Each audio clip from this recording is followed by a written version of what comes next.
We all rely on specific tools to do our jobs as SEO professionals. Often we gravitate toward the tools that save us the most time while also providing us with the best insights. Hello and thanks for checking out my video. In today's video I am going to be talking about 7 things video marketers should know about SEO. My name is Richard Murphy and I am from New Zealand, so for now just sit back, relax and enjoy the video. This mix of tools in our stack includes those we've relied on for a long time as well as those that we're testing out or that have emerged recently. With the number of tools available and the increasing costs of many of the leading platforms, we have to demand more than ever out of the technology we use. The challenge in this is that our reliance on tools can keep us too deep in our silos and in our SEO ways of thinking. There are 7 distinct things that SEO tools can't tell us that we need to remain aware of and push to close the gaps on. What your goals should be. Many tools help us perform research on the front end of SEO engagements. Whether it is keyword research, competitor research, or auditing tools to understand the current standing of technical issues on a website, we're relying on technology early on. The sometimes wide variation in data provided in different keyword research tools alone should give us an indication that we should tread lightly here. The Google Keyword Planner is a paid search tool and all other keyword research tools are relying on third-party data or also on the Keyword Planner's paid search data. Our interpretation of this data and use of the various tools is often what we use for setting goals with stakeholders or clients.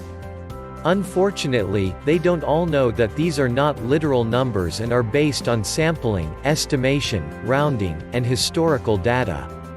None of them can tell us what our real goals should be for positioning, impressions, traffic, and conversions. We have to do our best to determine these based on tools and industry data available and live with that. How many leads or sales you will get. When I'm doing research and providing projection data in the proposal and discovery process, I often tell and remind clients that the more levels deep I go, the more off that the estimate can be. If I'm using one tool to do keyword research, then using benchmark data to project impressions, traffic, and conversions, I'm layering estimates on top of estimates. We all understand the need to justify our efforts, but the more that we take data from different sources to try to predict how our efforts will pay off, the more variables and risks we're putting into the equation. This might sound like a classic dodging of the question by an SEO. I'm not advocating for saying, just trust me, but at the same time, we have to emphasize that the tools at our disposal are not smart enough yet to accurately tell us how our SEO campaign will perform. Guaranteed or promised performance. AI and machine learning are improving quickly. At this time though, in the SEO realm, the tools we have available that utilize it still can't make a guarantee or promise. Projections and simulations are based on past or predicted future trends. Additionally, site auditing tools are doing a programmatic view of a site and rely on technical factors. They don't take a holistic view of content or the wider range of things that influence search engine rankings. Relying on and assuming that by fixing all of the issues in a site audit and focusing on specific keywords and rankings to be the holy grail in terms of driving performance when we achieve them is dangerous. We have the ability to make predictions based on the tools and data we have available, but no promises in terms of performance. What the future holds. The tools we have now are based on the search algorithms we have now. Data often is tied to the past days or years. All of this is looking at the present or recent past to draw trends and conclusions. Ranking factors change. Machine learning is already in the Google algorithm. Competitors in most industries are consistently doing their own SEO, content updates, website launches, and are moving targets.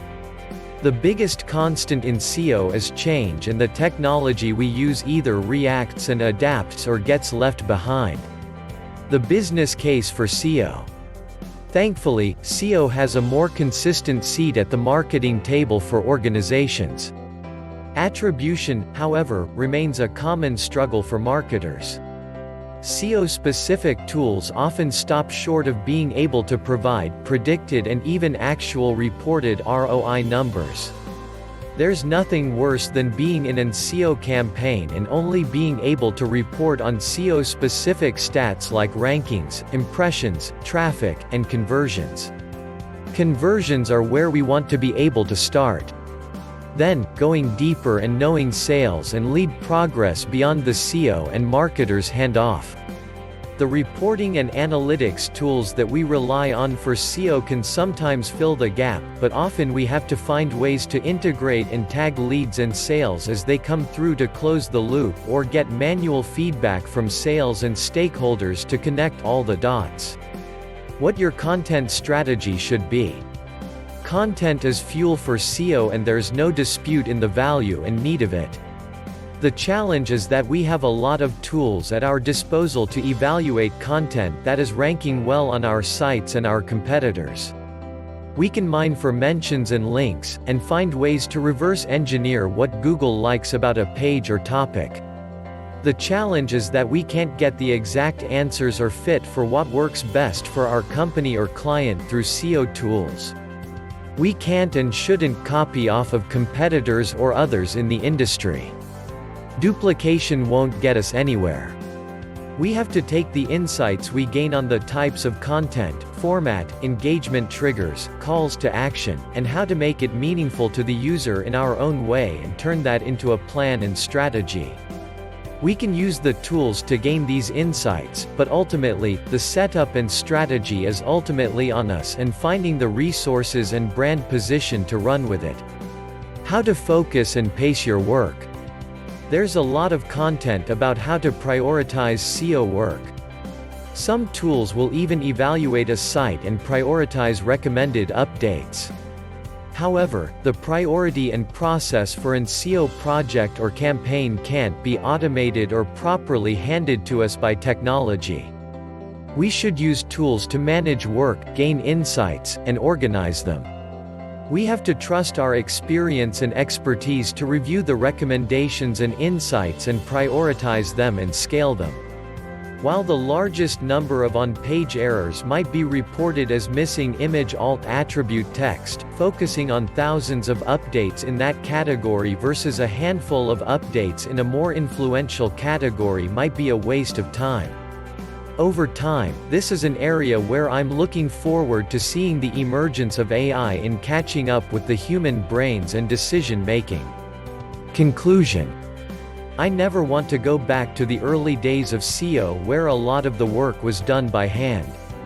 There are so many great tools for research, crawling, measurement, benchmarking, and analysis that save time, provide insights, and really help with the strategy and execution of SEO. While we have a lot of great technology at our disposal, there are still some things that SEO tools can't do, and we have to provide our unique value as SEO professionals to fill that gap by interpreting and tying together with bigger marketing and business objectives to make SEO successful. Thanks for watching my video about 7 things video marketers should know about SEO. If you got value from watching my video, hit the subscribe button below this video. Well, that's about all from me. This is Richard Murphy from New Zealand signing off until my next video.